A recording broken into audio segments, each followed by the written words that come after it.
Say I just heard about a show. Let's talk about it, talk about it. Where the independent artists go. Let's talk about it, talk about it. Niecy got a new EP. Let's talk about it, talk about it. Stephanie's doing comedy. Let's talk about it, talk about it. That girl from LA and that guy Let's talk about it, talk about it. And now your host of Let's Talk About It, Raheem Mitchell. Hello, and welcome to Let's Talk About It. I'm your host, Raheem Mitchell. And today's show is very, very special to me because I have someone here today that I would call a fighter. And the definition of fighter is someone who achieves things in spite of great difficulties or oppositions. The lady I want to bring to you today, she's my spiritual advisor, my godmother, my acting coach. Ladies and gentlemen, please welcome to Let's Talk About It, Minister Daz Patterson. Welcome to the show. Praise God, praise God. How have you been? I am blessed and highly favored. Yes, ma'am. God is good. All the time. All the time, yes. I just want to go over a couple of things because it seems like I have some questions for you.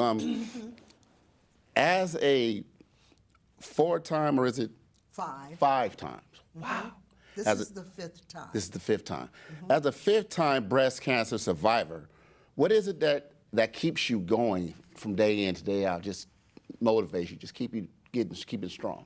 Knowing that God has got me. Right. And I live in that fact that God has got me no matter what, and my time is His time. Yes.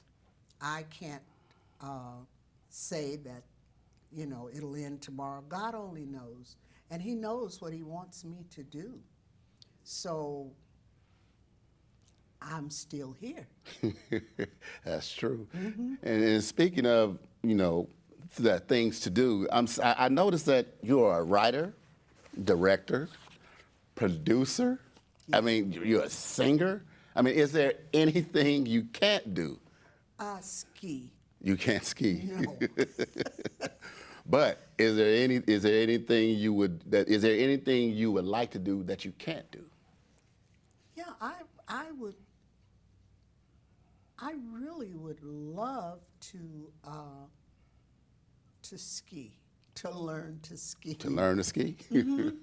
I don't know. I don't think I could be in the cold. That wouldn't work for me. Oh, I love cold weather. I love it. No. Cold weather is not for me. I'm sorry. But out of all of the accomplishments you have done, from writer, director, producer, if you only can do one of all of those things, which one thing, if you can only do one thing for the rest of your life, what would that one thing be? Sing. I enjoy singing. I enjoy teaching too. I really do. But singing and writing songs, that would be a close first. Writing songs I love composing. Yes. I enjoy it. So it would be either one of those. Yeah. You mentioned teaching.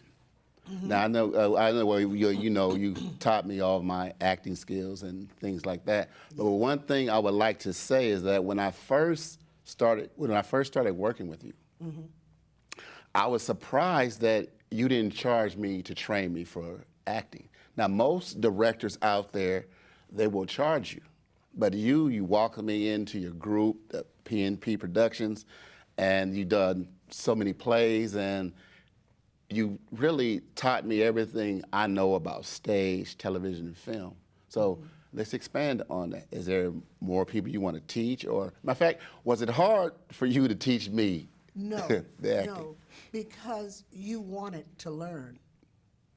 And that was the thing. You wanted to learn. And some people are so eager that they're hard to teach because there's so many things they think they already know.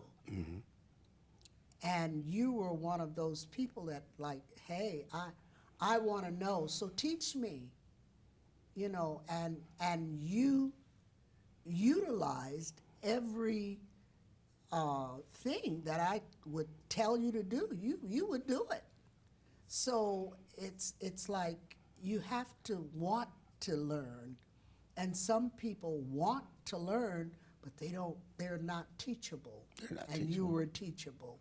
Okay. Now it was a saying that you used to tell me, and I never understood it. But at the point, I didn't understand it when you were telling me. But as you started to explain it more and more, then I understood it. And you were when you said you was like, Raheem, you, be a sponge, and I was like, what? She want me to clean up all the mess, or what is it? But she was like, no, be a sponge, and it can absorb everything that I'm going to tell you. Yes. So can you explain what?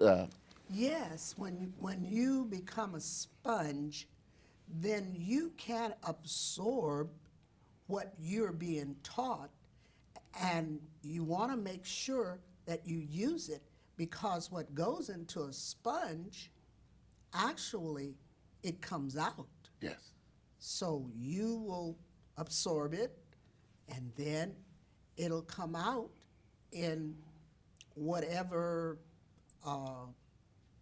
acting you're about to do, whatever you're going to do in the movie or play or whatever, that will come out. Okay, that's great. Because I remember before I either audition for a piece or I do anything, I would always call you and ask you to pray about it for me. And a lot of people don't understand that. They're like, well, are you going to do this part? I say, well, let me have my godmother pray over it first. So for the people who don't understand, by you're praying over a certain part or something, like before you write, you always pray about it. Right. So can you explain to people what exactly you mean by that? Because I believe that it's very important that I'm led by God. And really, you have to want God to lead you and not become a know-it-all. And I know that I need God to show me and to teach me what it is that I need to know about what I'm doing. Yes, ma'am. And that's what he does. That's what God, that's why, actually, that's why I'm still here. Because being in fourth stage cancer, which I am presently, I've been told I'm in fourth stage. I still get my treatments. They give me treatments once a month. And I know it's really hard for some of the doctors to believe that I'm still walking, I'm still here. I'm doing things that most people who are in palliative care, which is ambulatory care of people who are In hospice. in hospice. So I'm sure that most people don't understand why I'm still able to move and walk and to think and to do what I do. And I still do, because God is the author and the finisher of my faith. And I have total faith in God. And speaking of authors, I see you have your book. So you want to talk to us and tell us a little bit about your book you have? Well, actually, the first book that I wrote was it was about Through the Storm and Rain. The Storm of Life. The Storms of Life is the book that I wrote, which is on Amazon, or you can get it on Lulu. And so my CD is a part of that also. So it's a book and It's a CD. book and a CD. Okay. One is called Storms of Life, and the other one is Through the Storm and Rain. Okay. So, and this book came later because while I was in school working on my doctorate, Yes. this is the book that I wrote, Why Gospel? Because I think that people don't understand that it's about why gospel, and they think that it's one thing, and it really is about gospel plays. Right. Why do we do gospel plays? Because this is to draw more and more people into the kingdom of God. So this book that's the reason I wrote that book, is to make sure that people do gospel plays, and at the end of the plays that we do, I always have an altar call Yes. for those people who don't know the Lord, because sometimes we forget that there are a lot of people who really don't know who Jesus is. Yes, ma'am. So it's important for me to allow people to come into the altar of God knowing who Jesus is. So Why Gospel is about gospel plays to draw people into the kingdom of God. All right. Now, you were telling me earlier that you have a movie out, and it's called Look, I'm Still Here. Yes. And that's the story of your life. Yes. Okay, so let's kind of explain, the I'm Still Here and how you Yeah. came up with the concept of the movie and the script and stuff like that. Because approximately 8 years ago, the doctors told me that I had 3 to 4 months to live. 8 years ago. Yes. Uh-huh. Yeah. Okay. They told me I had 3 to 4 months to live. And at that time, I was very, very ill. And they had me on medications that excuse me, the medications that I was on, I could hardly move about, but suddenly the pain that I had been having, all of the pain stopped. So I stopped taking the medication. And the doctors were surprised. They were like, you don't take the medication? Because I was like out most of the time. Yes. So I stopped taking the medication. And about 3 months later, it was like, I'm still here. Yes. And I was no longer as sick as I was. So, and the doctors checked and they say, there's no cancer. There was no cancer when they checked at No, all. they couldn't find any cancer. Wow. They're like, what happened? But you see, God happened. Yes, ma'am. So that's why I wrote, look, I'm still here because God kept me, and I'm not supposed to be here. Well, we're glad And, you're here. Yeah, and now I'm going through that 4th stage again, as I was before. So God knows, He knows, and I'm still here, and it's up to God how long. You're gonna be here. Yes. All right. So when you were writing the movie, did you already have somebody in mind that was going to play you, that was going to play your husband, the kids, and so it's just you already knew God gave it to you, and you just started writing away, or Yes. how is your what is your style of writing? Well, I love writing life stories. Now, I started writing about my life when I remembered when my mother and father were married, and I was the baby of the family, and I was always different. Okay. So this is how I began. Look, I'm still here, Okay. because God would talk to me, and at the time they thought I was a little off. I'm glad you said that, because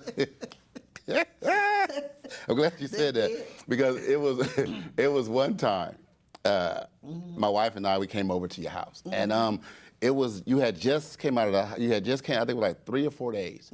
You came out of the hospital because you still had you said you still had sacs. Yeah.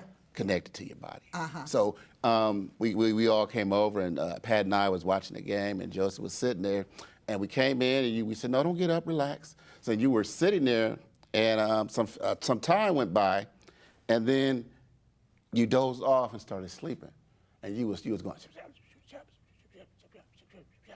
and your husband Pat said, Rain, what'd you say? Rain, what did you say? And you didn't answer him. So I said, okay. And then you went back. And Pat was like, Rain, what did you say? Daz, you over there saying something? And you said, baby, I was sitting here, and God told me to start praying for everybody on the sick list, so I just started praying. And then you went right back to sleep. Praise the Lord. I don't remember. You don't remember that? No.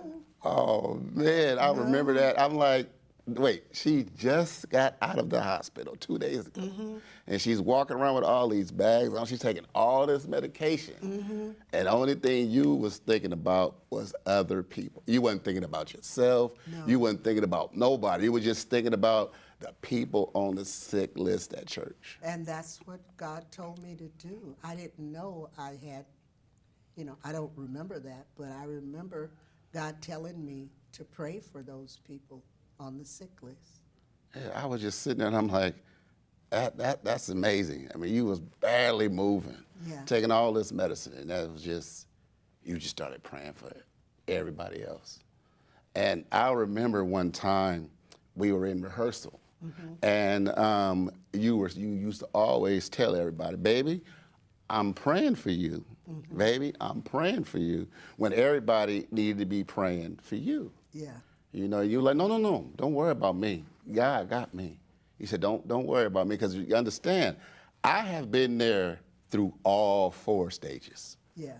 I have not. I mean, when it happened the first time I was there, you have. Each time it happened, have. I was there. I was there with my buddy Pat. Yeah. When you were in the hospital, I used to talk to him. Like, Yeah. gotta go see Daz at the hospital. Yeah. And every one, I was there. Yeah, and you were. and in the movie, I played a doctor. Yeah. And I was the one that had to come in there and tell you about it. But for some reason, I could not get through it. I remember. I couldn't get through it because I remember the times at rehearsal when you wasn't there and other people was leading around, and no, Dad's in the hospital, she can't. And every time, when I had to come in, I played the doctor. When I came in and I started explaining to you what was going on, I couldn't do it. I kept crying and crying. I'm like, hold up, But cut, finally let me go. you got through but it. I finally pushed through it, but because I remember. You could, yeah. I remember every time you were going through it. Yes. And then I came in and was explaining, I'm like, oh, this is going to be hard for me to do. Yeah. So I thought the interview today was going to be hard. Yeah. I'm like, because we was going to start reminiscing about, the past and what happened. So I was like, oh, Lord, okay, let's hold these tears back, God. But if you feel that they need to come out, then God is good. then let them come out. And God's got me. I see that. He has got me. I don't have. And after this, look, I'm still here. Guess what I did? What you do? A new CD. Is that another one? Yes, a new CD. Daz Patterson, then and now. Yes, I have some old songs on there. Right. And then I have some very new songs. Okay. So now where And can I have a country and western. I remember seeing that on YouTube. YouTube, yeah. You were doing, you did that song on YouTube. I remember that. So exactly where for the people out there out there, everybody can see it. Where is Spotify. You can go to Spotify. I'm not sure, but I think it may be on CD Baby. CD Baby? Okay. And all of those Spotify, Amazon, Apple. You can go to most of those, and on those they let you hear portions of Yeah, it. they give you like 13 seconds if you want to purchase it. You go hit purchase, and then you get and it downloads directly to your hard drive on your computer. Yes. Yes, so that's how you can purchase that, and you can purchase this, Okay. and you can purchase the books. I have another book. It's about my life. Actually, it is the sister to this. Okay. The book is. Okay. Yeah. So that's good. Now, I personally have heard all these songs on here. Yes. Witness. Yeah. He's Worthy. Right. Where do the strong go to cry? So everybody, if you listen at the end of the show, you will hear some of her songs that is on this CD. I will be playing her song at the end of my show, so you can kind of hear it and then go out and get the CD.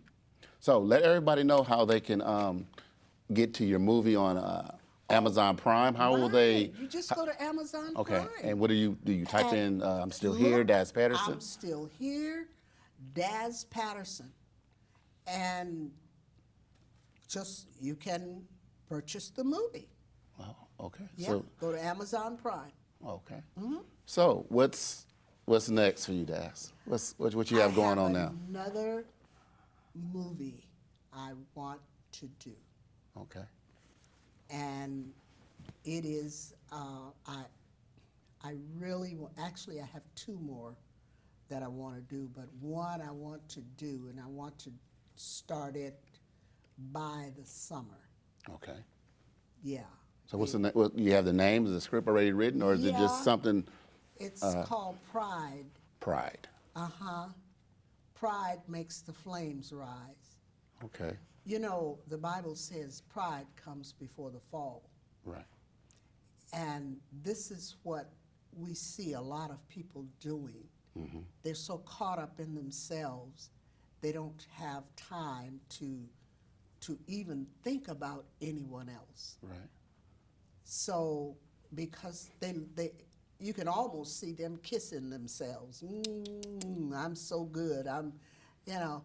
But that's why I think it's important for especially people to see that pride comes before the fall. Yes. And pride makes the flame rises. Yes. Because Satan loves prideful people. Right. Because those are the kind of people he can use. Those are the ones he liked, huh? Those are Those are the ones he put at the front line, Oh huh? yeah, he put them on the front line. And this particular movie is called Pride Makes the Flame Rise. Right. Yeah, and actually your wife finished up the, I've written the movie, she did. Oh yeah, did that's it what she for was me. working. Yeah, I remember that. Okay, in yes. script form. Yeah. Because each time you say something about the pride and everything like that, it reverts me back to the play Talk Is Cheap. Talk Is Cheap, Yes, yeah. ma'am. And I Yeah. played the country bumpkin Robert. Yeah. And I always wanted to be like the character. What is his name? Sid Burson played that character. Leroy? Leroy. I always wanted to be like Leroy. And so it was a section in the play when I came out, and I was the Dozy Town gossip. So I was always talking. I said, well, Leroy's doing this, and Leroy's doing that, and he's doing this, and he's doing that. And then you as Mother Sweet. I was Mother is Sweet. Mother Sweet. You was like Robert. And you at the time, you was saying every tub got to set it on its own bottom. And I was like, what does that mean? And then once you started explaining it to me, you said, don't worry about what Leroy's doing. You worry about what you are doing. Yeah. Because you can only account for your own sins. There you go. You can't account for somebody else's sins. Amen. You can only account for your sins. So that's why I understood, like, oh, every tub got to sit on his own bottom. And then you said, you need to get yourself right. You need to get Robert ready to meet the Lord. And then you were saying that it's a lot of people. You said, Raheem, the character that you're playing, it's a lot of people out there that gossip. You said, you know, it's a lot of gossip going around in the church. Yes. She said, so when you, because I kept asking you, I said, how should I take this character? What is my approach to the character? And you said, you know what? When you finally figure it out, you will understand what I mean by the pride, because Robert was trying to be like Leroy, and he was like, well, how can I be like Leroy? Oh, I can get more gossip. Then I can get people to talk to me. And you said, it's going to be people in the audience that's going to see themselves in you. Right. So that's why every time I had gossip, I was just talking about it and talking about it, and you got fed up with it. And you was like, you wrong, but although Leroy was wrong for what he was doing, but you told me that I was wrong for what I did to him and his wife. Right. And that's when I said, well, why are you saying Leroy's wrong? Well, Leroy did this and Leroy did that. And you was like, it ain't about Leroy. Yeah. It's about you. And then that's what you say about the pride come before the fall. And that's true. Because Robert thought he was all prideful and everything. And then once you broke Robert down and started telling him, you got to get Robert ready to meet the Lord. What are you going to do? And so many people do exactly what Robert did. Yes. They don't see themselves. They see everyone else. They see what someone else is doing. They are wrong, but they don't see they're wrong for even saying they're wrong. Right. Because they figure if somebody else told them, evidently it must be right. Right. So now I got some juicy gossip. I'm going to share it with everybody. Right. But you still, because that's all, I had some juicy gossip I want to tell. Yeah. And then Mother Louise was like, Robert, what you going to talk about? Oh, nothing. And Mother Louise always knew that Robert had something to say. Yes. But that was it. But Daz, Yes. Mommy, Yes. I want to thank you for coming on the show and sharing all your work and your music and your books and everything. And I also want to thank you for giving me all the tools that I need to now I have my own show. Praise God. And I just want to thank you for everything, and just keep going strong. And I wanted to have you on my show. I said, I got to have her on my show. I got to have her on the show. I got to have her on the show. But when I wanted you on the show, you was tired and you was doing a lot of things. So I said, I'm going to set some time aside and make sure I have my godmommy, my actress, my acting coach on my show, so you can see the results that's going through the work that you Praise do. God. And I am so proud of you. Thank I you. really am. And you keep on keeping on, but know who you follow. Yes, ma'am. Always. Good. I want to thank everybody for tuning in to Let's Talk About It. Minister Daz Patterson, she was just, although she was here for an interview, but you see, she can't stop ministering. She was still ministering as we were going through this interview, and that was just, that was great. So I hope you guys got a lot out of this interview.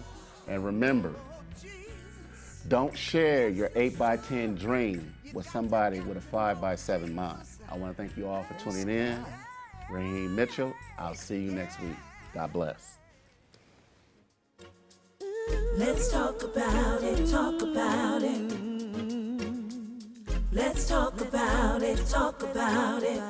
Talk about it. Let's talk about it, talk about it. Talk about it. Let's talk about it. Let's talk about it. That girl from Let's talk LA about and